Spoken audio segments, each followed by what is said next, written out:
नमस्ते दोस्तों, आज मैं आपके साथ एक स्पष्ट रूपरेखा साझा कर रहा हूं जो आपको जरूरतें बनाम इच्छाएं विषय को समझने में मदद करेगी। एक साधारण आदत जो आपके वित्त को स्मार्ट तरीके से बदल सकती है। हम लगभग हर दिन पैसे का लेन देन करते हैं। बिल भरने से लेकर कार्ड स्वाइप करने तक हम सब बिना सोचे समझे करते हैं। बहुत कम लोग पैसे के इस्तेमाल पर गौर करते हैं। अक्सर हम चीजें बस आकर्षण में खरीद लेते हैं और बाद में सोचते हैं कि सैलरी आखिर गई कहां। पहला कदम अपनी असली जरूरतों से शुरू करें। जरूरतें वे खर्चे हैं जो आपके रोजमर्रा के जीवन को स्थिर बनाए रखते हैं। इनमें किराना, किराया या होम लोन की किस्तें, बिजली, पानी के बिल, स्कूल फीस, काम पर जाने का खर्च और फोन बिल शामिल हैं।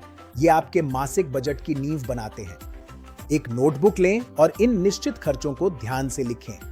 ये सूची महीने दर महीने ज्यादा नहीं बदलती।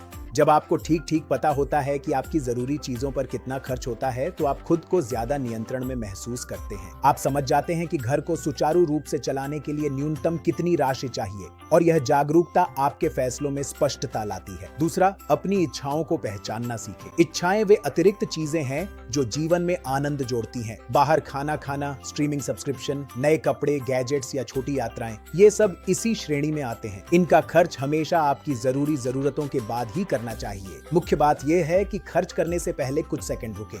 खुद से पूछें, क्या यह जरूरत है या इच्छा? अगर यह इच्छा है तो खुद को थोड़ा समय दें। निर्णय लेने से पहले एक दिन रुकें। अक्सर उत्साह कम हो जाता है और खरीदारी उतनी जरूरी नहीं लगती। रुकने की यह छोटी सी आदत समय के साथ आपको अच्छी खासी बचत करने में मदद कर सकती है। तीसरा, हर रुपए को एक स्पष्ट उद्देश्य दें। एक बार जब आप जरूरतों और इच्छाओं को अलग कर लें तो योजना बनाएं कि आपकी आय कैसे बांटी जाएगी। आप एक सरल संरचना तय कर सकते हैं, जैसे कि आवश्यकताओं के लिए बड़ा हिस्सा, जीवन शैली के लिए छोटा हिस्सा और बचत व लक्ष्यों के लिए एक निर्धारित हिस्सा। सटीक प्रतिशत आपकी स्थिति पर निर्भर कर सकते हैं, लेकिन विचार यह है कि सोच समझकर योजना बनाएं। जब हर रुपए का एक उद्देश्य होता है तो पैसा बिखरा हुआ नहीं बल्कि व्यवस्थित लगता है। यह आपके लिए दीर्घकालिक सुरक्षा उपकरण जैसे जीवन बीमा को अपनी योजना में शामिल करना भी आसान बना देता है। सुरक्षा के लिए थोड़ी सी राशि अलग रखना यह सुनिश्चित करता है कि अप्रत्याशित परिस्थितियों में भी आपका परिवार आर्थिक रूप से स्थिर रह सके। चौथा, बचत को एक अनिवार्य आदत बनाएं। हर महीने आप जो भी हो, एक निश्चित राशि बचाने का निर्णय लें। इसे किराया या बिजली बिल जैसी आवश्यक खर्च की तरह मानें। आप एक अलग बैंक खाता या कोई सरल ट्रैकिंग विधि इस्तेमाल कर सकते हैं। जैसे जैसे आपकी बचत बढ़ती है, आप खुद को और अधिक आत्मविश्वासी महसूस करने लगते हैं। लगातार बचत से जो स्थिरता का एहसास मिलता है वह अक्सर अस्थायी खर्च से कहीं अधिक संतोषजनक होता है। पांचवां, समय समय पर समीक्षा और समायोजन करें। पैसे की आदतें तब बेहतर होती हैं जब आप उन्हें कभी कभी समीक्षा करते हैं। हर कुछ महीनों में बैठकर अपने खर्च के पैटर्न की समीक्षा करें। देखें कि आपकी कितनी राशि जरूरतों, इच्छाओं और बचत में गई।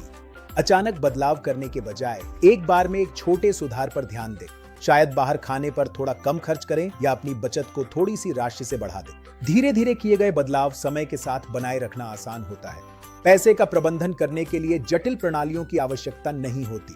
ये जागरूकता और खर्च करने से पहले एक साधारण ठहराव से शुरू होता है। जब आप अपनी जरूरतों को समझते हैं, अपनी इच्छाओं पर नियंत्रण रखते हैं और अपनी आय को उद्देश्य देते हैं तो आप भ्रम से स्पष्टता की ओर बढ़ते हैं। छोटी छोटी लगातार बनी रहने वाली आदतें दीर्घकालिक वित्तीय शांति ला सकती हैं। अंत तक देखने के लिए धन्यवाद। मेरा मकसद इसे आसान बनाना था। अगर मदद मिली हो तो इसे जरूरतमंदों के साथ शेयर करें। किसी भी सवाल के लिए बेझिझक mehravivkayahoo.com पर संपर्क करें।